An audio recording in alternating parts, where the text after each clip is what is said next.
नमस्ते सभी को, मेरा नाम ओल्गा है। आप चैनल जावा रेंजर्स पर हैं। आपने निश्चित रूप से किसी वेब एप्लीकेशन में लॉगिन करने की कोशिश करते समय ऐसा चित्र देखा होगा। यहाँ आपसे गूगल, एप्पल या फेसबुक जैसे तीसरे पक्ष संसाधन का उपयोग करके प्रमाणीकरण करने कहा जाता है। OAuth 2.0 प्रमाणीकरण प्रोटोकॉल का उपयोग किया जाता है। मैं आपको सरल शब्दों में बताऊंगा कि यह क्या है, OAuth कैसे काम करता है और दिखाऊंगा कि OAuth 2.0 को स्प्रिंग बूट एप्लीकेशन में कैसे लागू किया जा सकता है। OAuth 2.0 एक प्रमाणीकरण प्रोटोकॉल है जो एक सेवा को दूसरे सेवा पर उपयोगकर्ता के संसाधनों तक पहुंच प्राप्त करने के लिए एप्लीकेशन को अधिकार देने की अनुमति देता है। यह प्रोटोकॉल एप्लीकेशन को लॉगिन और पासवर्ड पर भरोसा करने की आवश्यकता से मुक्त करता है और सीमित अधिकारों का सेट जारी करने की अनुमति देता है, न कि सब कुछ एक साथ। प्रमाणीकरण प्रोटोकॉल और प्रमाणीकरण प्रोटोकॉल में क्या अंतर है? प्रमाणीकरण प्रोटोकॉल ओपनआईडी है।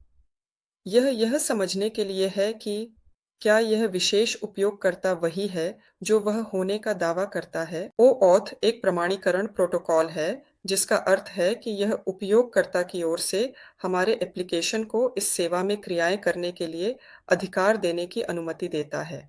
आइए OAuth 2.0 में मुख्य भूमिकाओं पर विचार करें। संसाधन का मालिक, जिसे रिसोर्स ऑनर कहा जाता है, वह उपयोगकर्ता है जो सुरक्षित संसाधनों पर अधिकार रखता है। यह एक भौतिक व्यक्ति या प्रणाली हो सकती है जो डेटा का मालिक है। उदाहरण के लिए एक उपयोगकर्ता जो गूगल में अपने डेटा तक पहुंच प्रदान करना चाहता है, जैसे कि गूगल संपर्कों की सूची। क्लाइंट एक एप्लीकेशन या प्रणाली है जो संसाधन के मालिक के नाम पर सुरक्षित संसाधनों तक पहुंच का अनुरोध करती है। क्लाइंट एक वेब एप्लीकेशन, मोबाइल एप्लीकेशन या सर्वर एप्लीकेशन हो सकता है। उदाहरण के लिए एक एप्लीकेशन जो गूगल में उपयोगकर्ता के गूगल संपर्कों तक पहुंच प्राप्त करना चाहता है। प्रमाणीकरण सर्वर वह सर्वर है जो संसाधन के मालिक की पहचान की पुष्टि करने और क्लाइंट को एक्सेस टोकन जारी करने के लिए जिम्मेदार होता है। प्रमाणीकरण सर्वर दो प्रकार के टोकन प्रदान कर सकता है, एक्सेस टोकन और रिफ्रेश टोकन। उदाहरण के लिए गूगल का प्रमाणीकरण सर्वर जो उपयोगकर्ता के लॉगिन को संभालता है और टोकन जारी करता है, और संसाधन सर्वर वह सर्वर है जो सुरक्षित संसाधन को रखता है और पहुंच टोकन की जांच करता है। इन संसाधनों तक पहुंच को अनुमति देने या प्रतिबंधित करने के लिए संसाधन सर्वर क्लाइंट से अनुरोध प्राप्त करता है और डेटा तक पहुंच की अनुमति देने के लिए एक्सेस टोकन का उपयोग करता है। उदाहरण के लिए गूगल संपर्क जो उपयोगकर्ता के संपर्कों को संग्रहित करता है और केवल एक सक्रिय टोकन होने पर उन्हें एक्सेस प्रदान करता है। विभिन्न परिस्थितियों के लिए उपयुक्त OAuth प्रमाणीकरण के कई विकल्प हैं। मैं आपको बताऊंगा कि सर्वर साइड वाले एप्लीकेशनों के लिए प्रमाणीकरण कैसे होता है। अक्सर ये वेबसाइटें और वेब एप्लीकेशन होते हैं। क्लाइंट संसाधन के मालिक की ओर से प्रमाणीकरण सर्वर को अनुरोध भेजता है।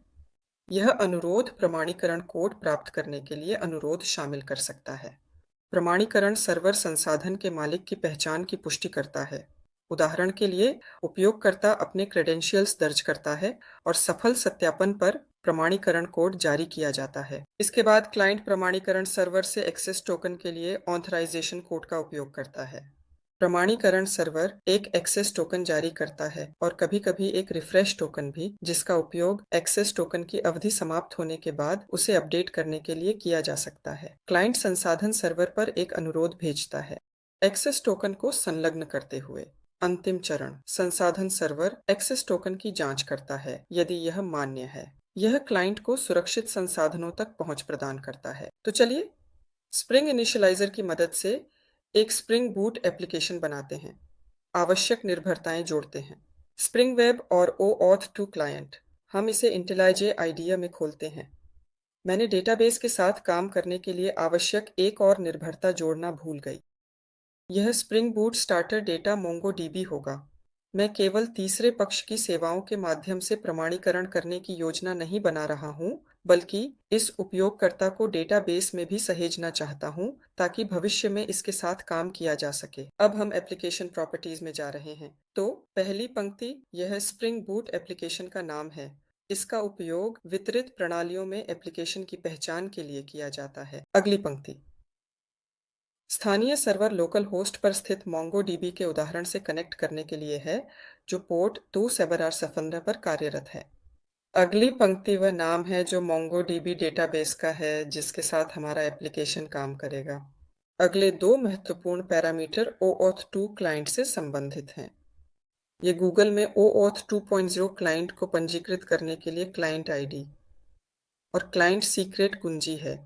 यह आईडी हमारे एप्लीकेशन की OAuth 2.0 सेवाओं के साथ इंटरैक्शन के दौरान प्रमाणीकरण के लिए उपयोग की जाती है। इस पैरामीटर को हमें गूगल से गूगल एपीआई डेवलपर कंसोल के माध्यम से प्राप्त करना होगा और इसे यहाँ दर्ज करना होगा।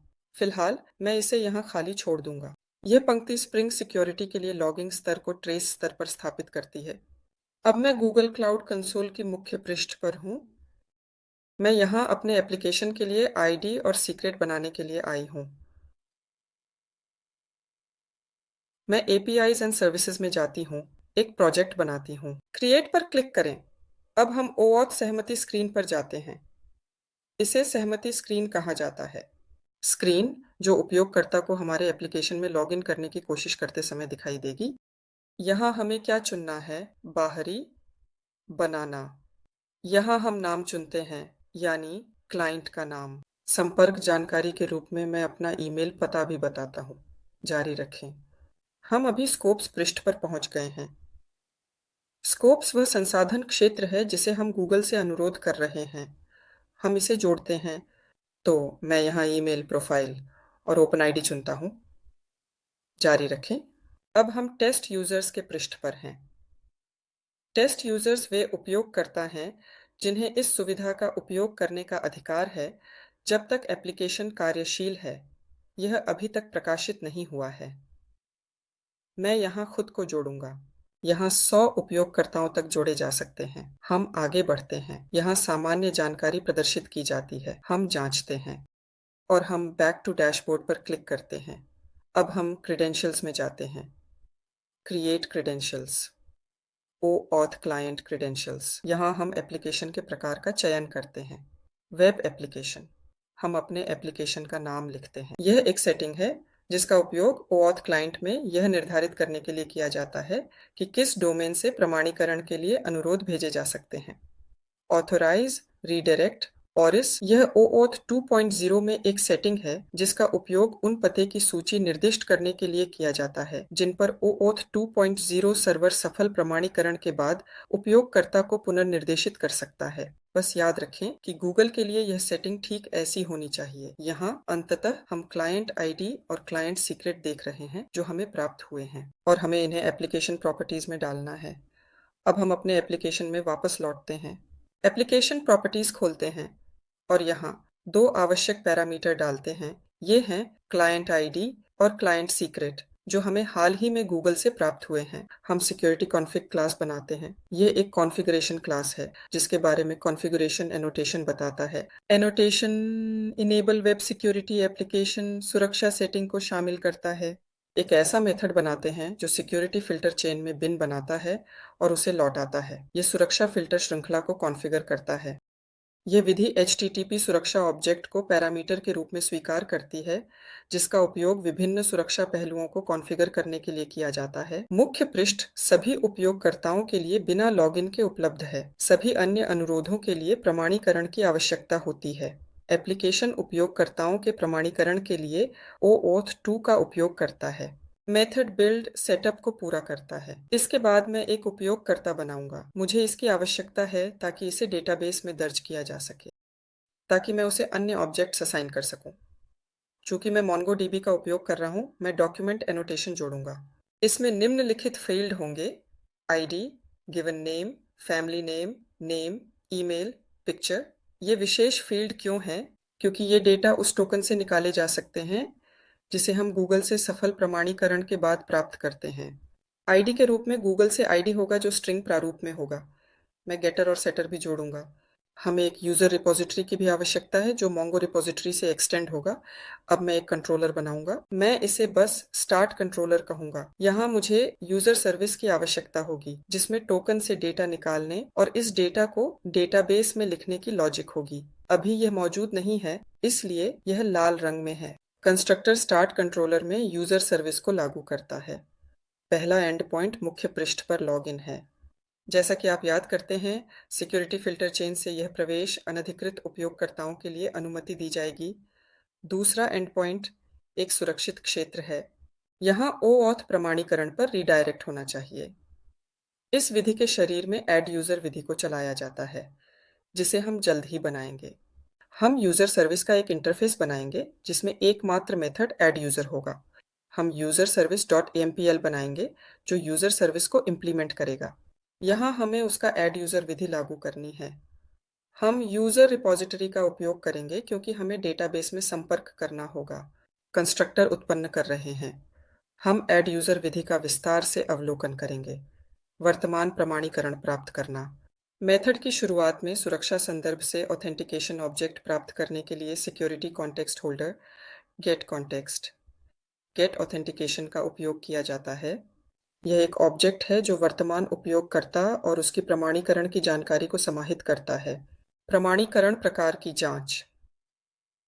यह जांचा जाता है कि वर्तमान प्रमाणीकरण ऑब्जेक्ट OAuth2 प्रमाणीकरण टोकन का उदाहरण है या नहीं। यह प्रकार तब उपयोग किया जाता है जब उपयोगकर्ता OAuth2 के माध्यम से प्रमाणीकरण करता है। उपयोगकर्ता के डेटा को निकालना। सिद्धांत।